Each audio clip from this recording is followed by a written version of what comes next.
what's going on? So it's pretty late. It's about 11:40 right now. I got back from the gym a while ago, showered, made my last meal. I got just 10 ounces of chicken and a quarter cup of lentils.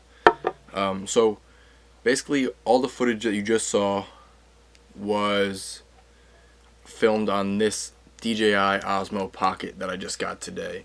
So it's basically like a mini camera on a gimbal, and it's like, if that could focus, I don't know, there we go. Yeah, it's a mini camera on a gimbal, and as you can see, it's very small. It fits in the palm of your hand. So much easier to film with than my phone.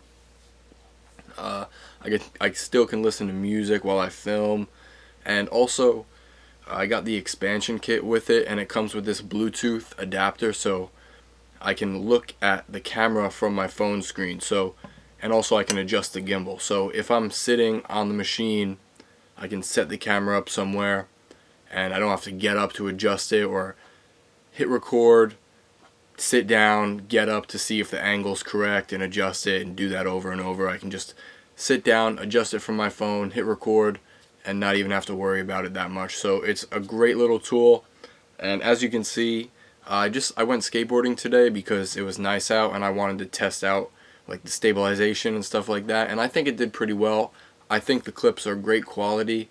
The audio may not be the best. I haven't really tested that out yet. I know there was like a firmware update a while back that was supposed to update the audio, but I guess the more I use it, the more I'll learn about it.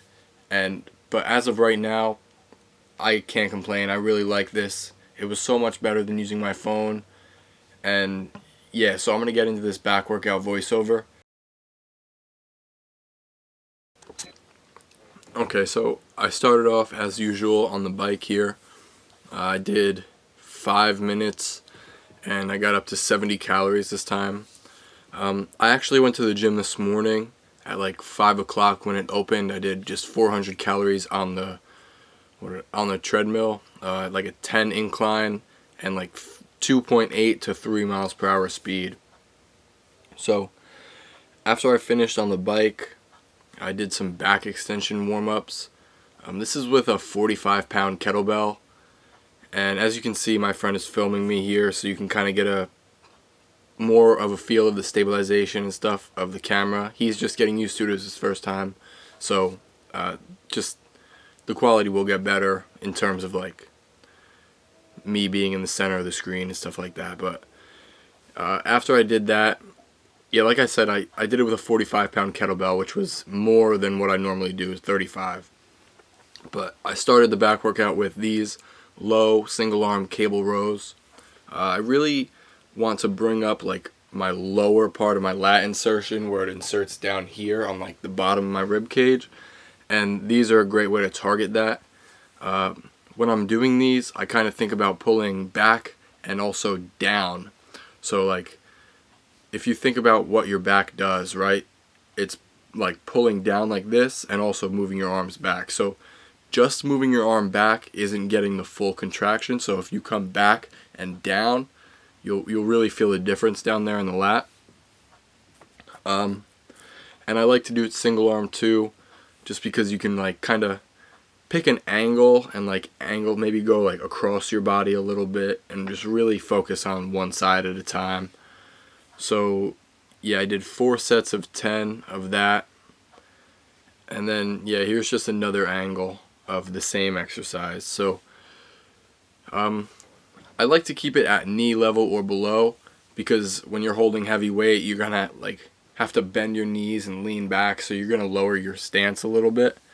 But as you can see, I'm like pulling towards my belly button area, and that's kind of where you're gonna aim for on this particular movement. You pull towards your belly button, elbow back, down. And I see a lot of people just pulling back like with their arm and not really contracting their back at all.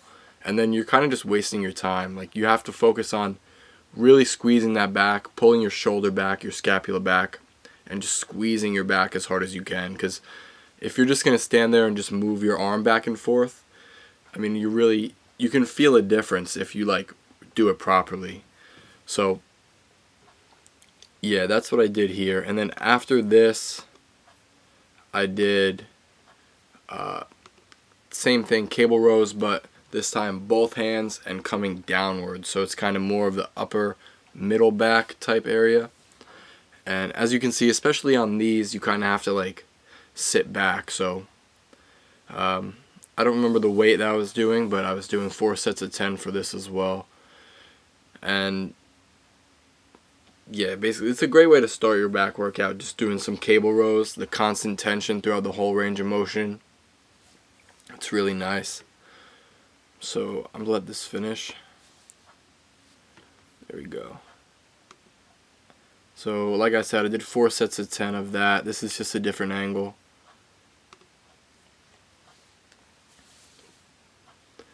And then here I did single arm pull downs. I think, yeah, this is just the first set I did, so I like to do it like this, where one arm is holding on and the other arm is doing the work, because just to get the good stretch on the side, that's on the side that's not working. And then, like, especially here, since it was the first set of this, I was supposed to do 4 sets of 8, but I read the program wrong. The first 2 sets were of 10, but this was only with 35 pounds, and then after this one I upped it up to 50, and then when I did 50 I didn't do this where I held on, because first of all I didn't want to hurt my shoulder holding on, and I mean there's really not a huge point in doing it, but I just like to get that stretch, especially in the beginning of the workout. But I'm going to skip the next one of 50, and then this is the wrong clip. Technical difficulties. Okay, so next I did these wide neutral grip pull down drop sets. So I think here I'm doing 120 and I dropped it to 85 for 4 sets of 8. So this attachment, I don't really like this particular one, because as you can see, like, I can only, my back contracts and it's like up by my eye level, which, I mean, it really doesn't matter as long as your back is contracting fully. But yeah, this is probably one of my favorite exercises, is the wide neutral grip pull down. It's just especially drop setting it just kills your back. But as you can see, like maybe towards the end of this clip, I reached down and turned the camera off using my phone instead of having to get up and turn the camera off, which is just so much better. It's just so much more efficient, and it saves me time, and yeah, it's just better. See, here we go. And then here I just started it from my phone. It's just great. This thing, really, I don't see anything wrong with this at this point, and I know it's only the first day that I have it, but I really like it. I'm excited to keep using it. I finished the workout with more back extensions. This time I did 4 sets of 12 with a 45-pound plate, and this really killed my back. Like, I was feeling it on the way home. I should foam roll, but I was supposed to do straight arm pull downs after this, but I had to leave. I had to go do something for work, so I didn't. But yeah, that was my workout. I didn't do any cardio besides the one from in the morning and the warm-up. But I might get up tomorrow early if I can get up in time and go back to the gym and do some more cardio, because I'm trying to do it at least every other day, so Monday, Wednesday, and Friday. But if I can do it every day, that would just be better, because I'm really trying to drop more weight. I want to get under 170, just because, like, I don't really like having like a bloated stomach. I like to be nice and have a small waist. But yeah, that was the back workout and some clips with the new camera that I got. So I hope you enjoyed it, and I'll see you in the next video.